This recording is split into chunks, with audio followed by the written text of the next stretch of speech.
Entonces, empezamos la grabación. Utilizar las nuevas tecnologías.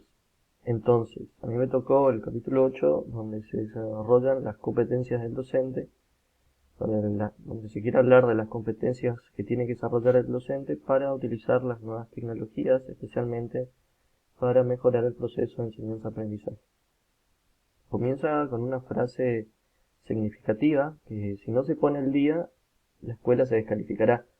Es decir, si la escuela no se empieza a relacionar con las tecnologías, con los cambios que hay en la sociedad, esta va a quedar en el tiempo y los alumnos van a quedar descontextualizados. ¿Me explico?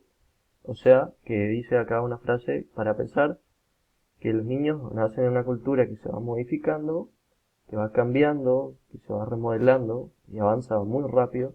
Y el deber de los profesores es integrarlos en este universo. Es integrarse en el universo que se rodea del alumno.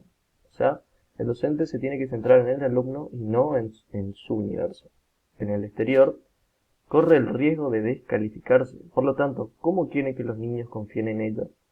Entonces, esto deja mucho que pensar para las competencias a desarrollar del docente, para, más que nada, para un punto de partida hacia dónde se tienen que dirigir a la hora que estos quieren enseñar a los alumnos. La escuela no puede pasar por alto lo que sucede en el mundo, es decir, como decía antes, la escuela necesita estar actualizada. Ahora comenzamos con la utilización de programas de edición de documentos.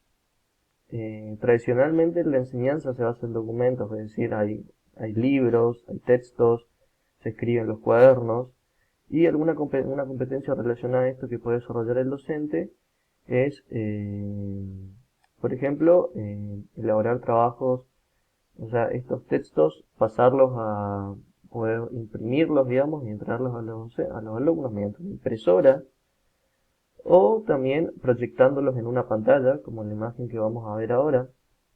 Claramente esta docente está utilizando competencias, utilizando nuevas tecnologías para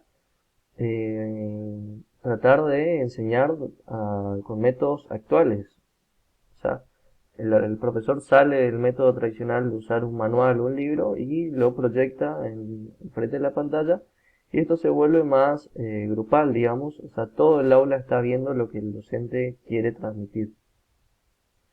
Esta simple transferencia de lo impreso a soportes digitales supone que el profesor construya una gran capacidad de saber lo que está disponible, es decir, el docente demuestra a los alumnos que él está al tanto de estas nuevas tecnologías y los quiere aplicar y quiere desarrollarlas.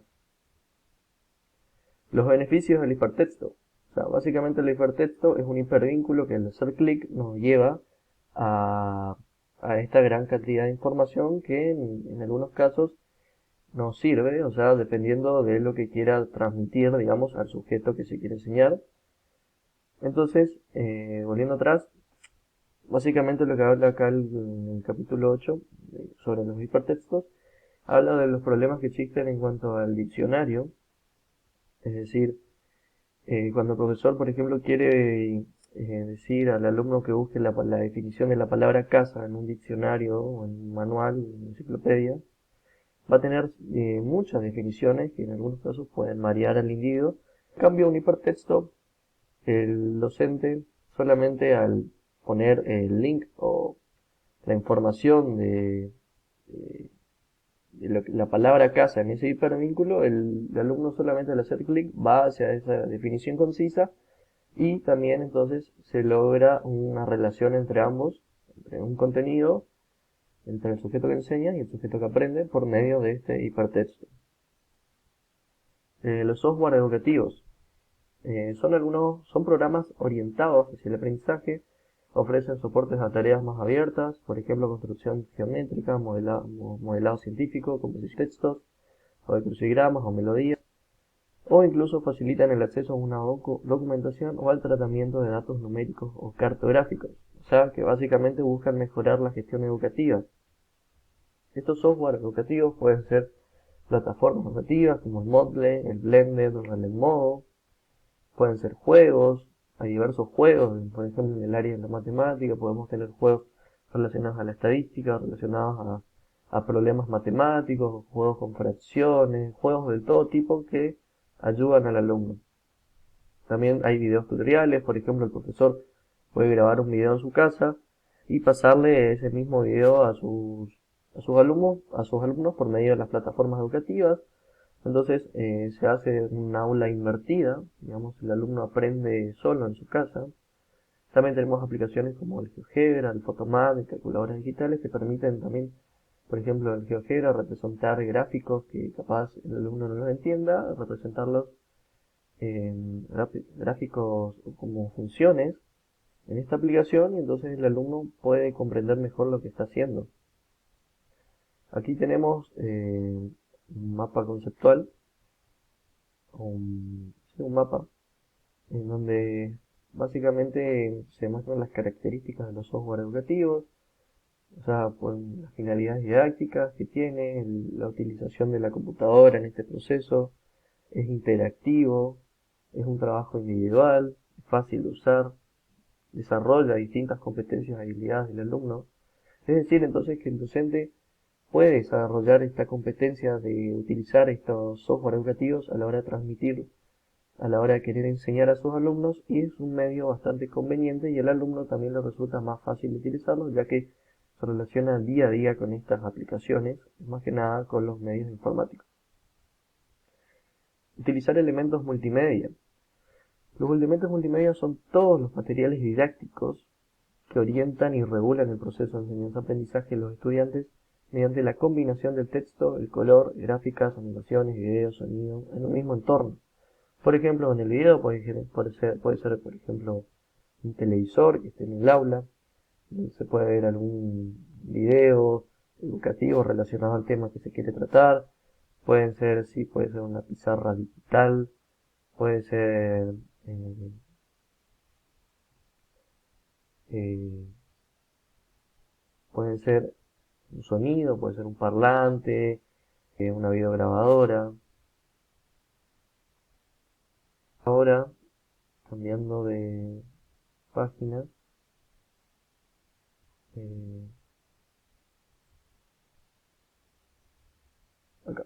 Bueno, ¿en qué consiste esta competencia para los profesores?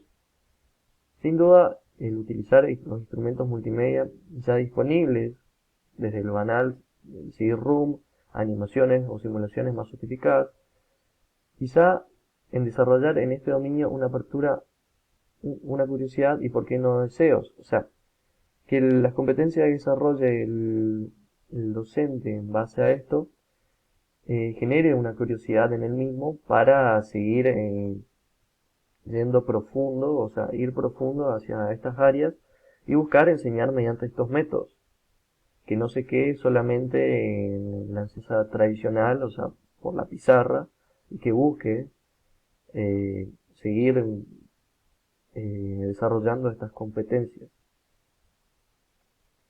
Ahora vamos a hablar de la competencia basada en una cultura tecnológica. Básicamente lo que quiere hablar esta competencia es que el docente no se deje estar, es decir, estas tecnologías van a ir cambiando con el tiempo. Por ejemplo, quizá cada 10 años ya no se utilice más el proyector en clase, capaz haya otro método de enseñanza más innovador, pero lo que se busca básicamente en esta competencia es que el docente se vaya actualizando día a día, que el mismo logre la atención permanente de las mismas. Entonces, en esto consiste básicamente. Ahora, una frase que me gustó, la verdadera incógnita, es saber si los profesores aprovecharán las tecnologías como una ayuda a la enseñanza para hacer clases cada vez más claras a través de presentaciones multimedia o para cambiar de paradigma y concentrarse en la creación, la gestión y la regulación de situación de aprendizaje. Esto ya depende de cada docente, es decir, depende de cada, está en el cuero de cada profesor si aplicar estas competencias relacionadas a las nuevas tecnologías o quedarse en el mismo lugar de siempre y seguir utilizando los métodos que él crea conveniente que son para las clases. Pero en base a el entorno del alumno, ya que el alumno se relaciona, aunque no se acepte, el alumno se relaciona constantemente afuera del colegio con estas tecnologías, entonces es importante aplicarlas, le guste o no al docente, ya que si no, el alumno tampoco lo motiva, digamos, a aprender. Entonces esto fue todo el video y muchas gracias por la atención. Aclaro que no pude grabar con mi cara cuando filmé porque no anda la cámara de mi computadora. Así que bueno, muchas gracias y